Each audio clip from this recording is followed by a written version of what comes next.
Taurus, hello there, my beautiful friends. We're going to do your general tarot reading for late February 2026. Thank you so much for joining me today. You know, I appreciate each and every single one of you.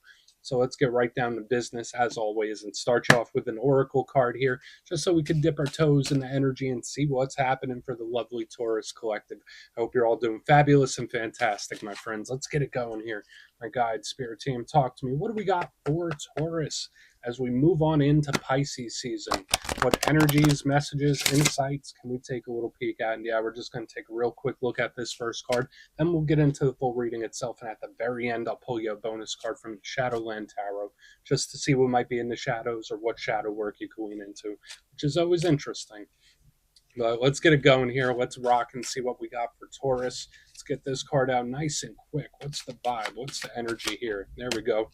Okay, cool. It's our little Hey Arnold haircut dude. And I always like him. I think that's a really funny haircut. It's cool. It's unique, right? But this card, I've seen it show up, I think, in one of the fire signs. It's like very reflective. And it could deal with things like entertainment and having a good time. But there's also this inward focus whenever I pull this card. Now, before I fully dive into that, if you're new here, I'll be speaking about the February subscriber surprise towards the end. So you might want to check that out. And also, if you could kindly illuminate that like button by tapping it right on its third eye, you know I'd greatly appreciate it. But enough of the promo, back into the reading. Let's talk about this dapper individual with his awesome, unique haircut. Now, we see him there. He's all dressed up. He's got his little camera. It's like he's watching home movies, right? And this little image is actually a card that's within the deck itself. So this energy does present a lot to me like the Six of Cups, which for those of you that do know or don't know, Six of Cups is a card that does deal with the memories in the past. It's very like soft and tender type of energy. So for some Tauruses, maybe you're just a little more tender than you normally are when this card shows up. Maybe you're taking a lot of trips down memory lane. There's something very important about the past and how it influences the future. There's something here about memories. So when I see that internal focus, it's like, yeah, I'm inward. I'm thinking about this and that. There's like a lot of reflection going on here. So maybe some of you are just in the time of reflection when this card is in the mix. There could be something, and we'll see if we get themes of that throughout the reading itself, of something from the past being important now for some reason. But if we put that whole message to the side, this dude, what's he doing? He's watching movies. He's having a good time. He's entertaining himself as well. So there could be something here about having a good time or needing to do some leisure activity. But we're just going to let him chill out right there. He's having a moment. Let's get into tarot. And yeah, I always say that first card, it doesn't make or break the reading. It's just a little footnote. So let's get you 3 tarot cards in the upright. Then we'll get into that intuitive juiciness. Shuffle it up one time here for Taurus. What do we got? And while we get this deck shuffled up and ready to go, let's talk about last week's reading. It was extremely strategic for some reason. The reading was titled They Have a Plan. Now, that could have been you, could have been somebody else. And I always say, when I see so much strategy in a reading, it's either advice from spirit telling you, like, hey, Taurus, move forward in a very strategic fashion or stick to a plan, or there's someone you're connected to that is like very strategic with how they're moving. So we're going to see what shows up this week. As you know, energy is very fluid, never set in stone. So only take this how it hits for you, because we could be seeing your vibe or somebody else, right? Let's get it going. 3 cards here for Taurus. What do we got? What do we got for our good friends? Thank you. Okay. So we're starting with a bang.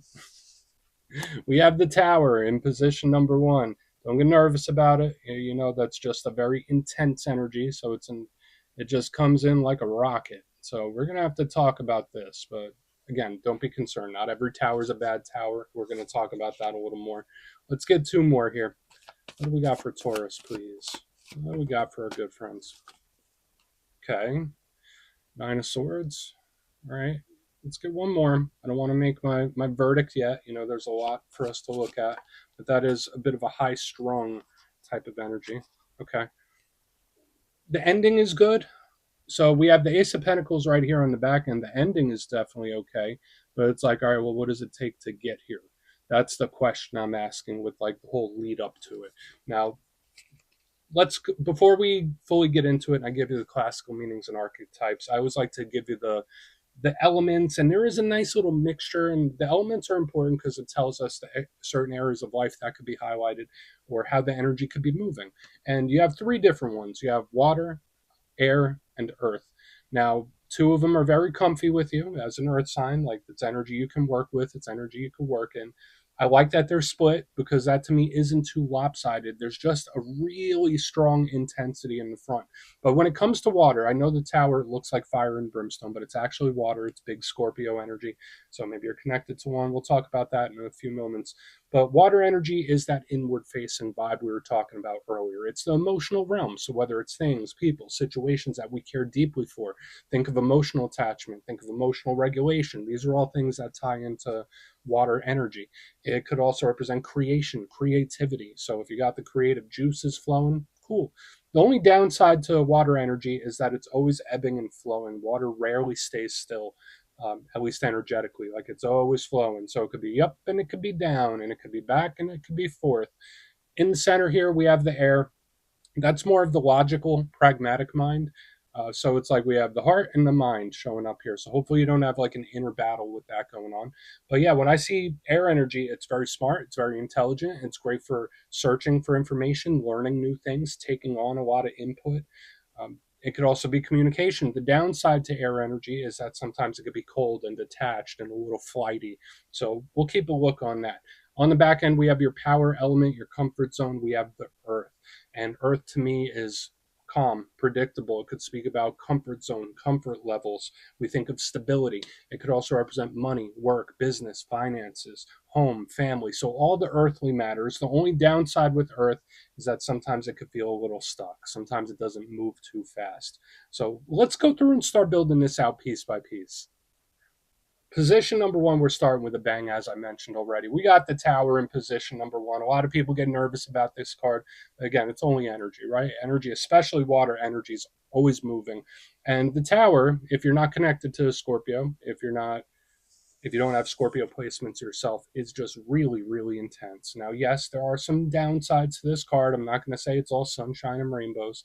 The tower to me is intense. It's an energy of shock. It's an energy that comes out of nowhere. It really changes the game. So sometimes can it be an ending? Yeah. Could it be hitting the reset button on something? Absolutely. But not every tower is a bad tower. Not every shock is a bad shock. It's just a very intense type of energy. So, especially if you're emotionally or energetically sensitive to the energy around you, it might just feel extra intense. Everything might just feel a little dialed up, right? It's not, the sky isn't falling because this card is here, but it is an energy of shock that we need to keep our eyes on. It's also karmic. And again, it could represent the close of a cycle or even change. So, we'll see. In the middle, we have this like really tense energy, and it's important to remember that not all this energy has to be yours. It could be energy that's just around you or energy that's in the ether. We have the Nine of Swords, and I would say it's one of those cards you don't need to be the biggest expert in tarot to understand what it means. We have this individual, they're up in bed, hands on the face. Make sure you're getting proper sleep, rest, relaxation. For some of you, you might be tossing and turning a little more at night. This could be someone that's losing sleep. It could also tie into dreams. So you might be having like really interesting, vivid dreams whenever this card shows up. But the main theme with this card normally is just anxiousness, nervousness, somebody that's a little high strung if they're not losing sleep. Now, the good aspect, because you know me, I'm always going to give you both sides of the coin. The good aspect to this does tie into more of the paranormal aspects. So, again, the energetic sensitivity, your intuition being heightened. That's a big thing with this card. So just know you might be more energetically tapped in than you normally are when this card is here. I would follow your gut intuition with things. Now, moving to the back end, as we get the Nine of Swords back where it belongs, we have what seems to be the silver lining of the whole entire reading. We got the Ace of Pentacles. Beautiful. And I always say all aces are beautiful to me. They represent offers and opportunities and wins and victories. They're usually really, really nice. There's so much potential when we have an ace. If it's not offers, opportunities, and wins, the Ace of Pentacles could just be a talk or a conversation that we might want to look at. Now, the downside to any ace, not just the Ace of Pentacles, is that it can be something with a lot of potential, but it's not a guarantee. And when it comes to aces, this energy, it can go away real quick. It's an energy where it's like, hey, I'm here. If you don't grab this pentacle, I'm going to go over here. So I'm not going to say it's a missed opportunity because I am already getting the feeling that this will most likely be a good thing or a win of some kind. But I want to dive deeper on all of this, Taurus. Let's do it. Let's jump in and clarify. Okay, let's get a good shuffle here. What do we got for our friends? And yes, this is where I go intuitive with the message, which means I just tell you how it feels to me. So feel free to do further research or rely on your base knowledge of tarot, because as you know, every single reading is about the reader's interpretation, and I'm just giving you mine. Let's go in on the Tower. And yeah, if you're a reader yourself, please feel free to play along. That's why the box is here. If you're feeling any messages you want to give to Taurus, you can drop it in the comments. I don't mind at all. Okay, why is the Tower? What's popping in here? What do we got for our friends? Actually, this might be a very good tower, depending on what else shows up.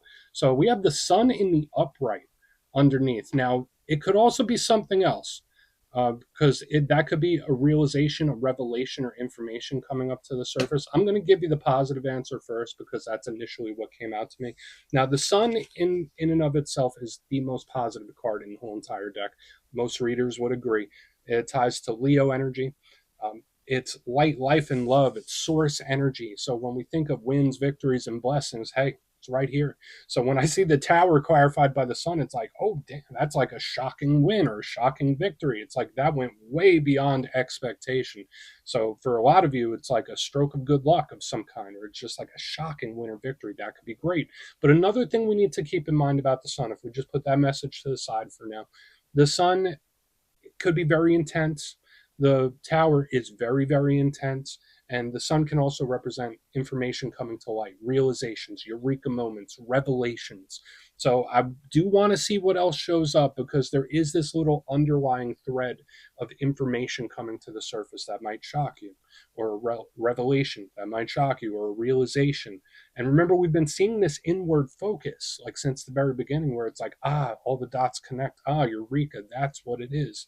So it's like we have a mixture of things happening here, but the thing that's the same, it's all intense. And I'm leaning for a lot of Tauruses into this being a very good tower. I'm not really concerned about it. The only thing I'm looking at here is the intensity of the combination of energy. But let's keep going. Let's keep going. Let's see what the Nine of Swords has. I'll take that any day, right? It's better than like a Ten of Swords or a Seven of Swords, right? Let's see why the Nine of Swords is here, please. Why is the Nine of Swords here? Thank you. But there's still questions. And I think that might be something that's a little more frustrating, where it's like, but how did this even happen? Or it's like, oh, I realize it now, but it just doesn't make sense. It's like, I get it, but it still doesn't make full sense to me. Okay, so we're getting a couple of different, very clear stories here, my friends. Now, the Nine of Swords with the Two of Swords in reverse, it's like, sometimes when you open Pandora's box, there's no closing it. That's kind of how it's initially feeling to me, where it's like once you know something, you can't unknow it. So if we're following this story thread of like a revelation or a realization, it's like, you can't put that information back in the box. It's like once you know it, you know it. You can't just forget it. So watch out for stuff like that. I'm not sure why it's there, but if we go into the win victory that comes in out of nowhere, there's just something about it where it's like, yeah, but how? Like, how did, like, and not in a bad way, but it's like, I don't understand. It's like, how did it do that? There's something about it that confuses me. All right. And I mean that in how the energy is presenting itself. Because remember, the Two of Swords is another one of these cards of mystery. Right, the person blindfolded, hoodwinked. It's nighttime. This card can represent confusion, indecision. When it's in reverse, it's all that indecision flowing away. So when I see it underneath the Nine of Swords, watch out for especially like racing thoughts at night. For some of you, like try to meditate and ground your energy down if that's something that's bothering you. So those are the two main things I'm picking up here. If this is a shocking win, there's something about it that just does not logically make sense. Where it's like, all right, well, 9 times out of 10, that would have been a loss, but it's a win now. And I mean, I'll take it. It's like giving me that kind of energy. Um, but then there is this like knowledge that you can't put back in the box. Let's keep moving. Let's go over to the Ace of Pentacles. Super unique this week, Taurus. Yeah, so two main story threads we got going here, which is fine by me. Let's get this Ace of Pentacles going. Why is it here? Why is this Ace of Pentacles here? Cool. And it's just like super magnetic. Okay, so we have Judgment in reverse underneath this Ace of Pentacles. Um, this feels like it's a separate thing. This feels like the door opening for something to pop back up. and it feels separate than what we have here going on in the front. The Ace of Pentacles, remember, that's like aside from wins, victories, and stuff like that. So it could tie in to you not having to really do much to collect this winner victory. That would be a good thing. There's something about it coming magnetically towards you. So if we're looking at this through the lens of the positive energy, yeah, this fits. It fits. Like the energy just happens. It's like you don't even have to do anything outside the ordinary to make it happen. But this other theme, like in the undertone I'm picking up, when I see judgment in reverse, yes, it's also karmic. Yes, it's also powerful like the tower. But in reverse, I think of things popping back up. I think of things returning. So Ace of Pentacles, judgment in reverse, it's like hearing from someone you haven't heard from in a long time, talking to someone that you haven't talked to for a very long time, which ties into that very first card with the guy reminiscing.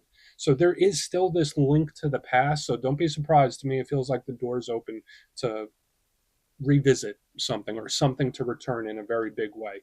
And it kind of seems like when you least expect it, that's when it comes in. So we have multiple storylines here this week, Taurus. Let's go through. I'll give you a quick recap, then we'll get into the shadow. If you kindly look in the box, there's a really great storyline here, so I hope that's what you're claiming, my friends. But position number one, we have the tower with the sun. Beautiful chef's kiss. That's like a shocking winner victory straight up. We don't even have to overcomplicate it. We'll take it. But the other storyline here is like an aha moment, eureka moment, where like all the dots connect or information comes to light, where it's like a revelation or realization of some kind. Moving to the middle, Nine of Swords, Two of Swords in reverse. If it is that realization, it's like once I know something, I can't unknow it, or once I figure something out, I can't put it back in the box. So keep that in mind. Um, Watch out for restless nights and like overthinking and stuff like that. But even if we're just going with the win aspect of this, there's something about it that just doesn't logically make sense, where it's like 9 times out of 10 that would have been a loss, but it's a win now, so I'm going to take it. Moving to the back end, we have the Ace of Pentacles with judgment in reverse. There is this beautiful magnetism that a lot of you could have in this time, where it's like, yeah, I'm just pulling these things towards me, just going about my usual business, just doing what I do, and the energy comes in. That's great for the win, but there's also this energy where a door opens for someone or something to return in this time. So please take a screenshot if you want to look into it further. Let's see what's in the shadows. Okay, let's get a good shuffle here. And yeah, I always like to pull one shadow card at the very end just to see whether it's something within you or something you don't quite see. Shadow cards don't always have to be a challenge, they can be a good thing. So let's get you one. Oh, yes, if you made it to this point in the reading, please feel free to check out channel memberships. I'll put a link for it in the comments below. It's a beautiful way to support the channel, and I have much love for all my channel members. Okay, let's get this shadow card out. What do we got for Taurus, please? Thank you. Cool. Page of Swords, that's the watcher of the tarot deck. Now, if you're not connected to an air sign, Gemini, Libra, Aquarius, I always say all pages represent communication, and they're all students of some kind, especially this one tied to the sword suit. It's all about taking information in. This is about knowledge acquisition. So when we see an energy here of potential realizations, aha moments, revelations, and I get the Page of Swords, it's like Spirit just telling you to keep your eyes on something, keep your eyes on someone. It's like just pay attention and you're going to see what you need to see. That's a big vibe here. Now, this card, when it shows up in the shadows, can also represent someone that may have you under the microscope. So just know you might be getting more attention than you normally do, or more attention than you realize, because this energy is kind of watching the moves. So whether that's advice from Spirit telling you to be cautious and keep your eye on something, or maybe someone's watching you, could be both. So we're going to leave that Page of Swords right there, Taurus. That's what I have for you this week, my friends. Don't click away just yet, though. I'm going to give you the details. The February subscriber surprise. If you would like further insight on your situation, you could book a personal reading with me at my website, mastermetaphysics.com, so we could have a little chat. My February calendar is up, so go check that out. They usually go pretty quick. But for the February subscriber surprise, we're doing a nice different style this month. We're doing a winner's choice.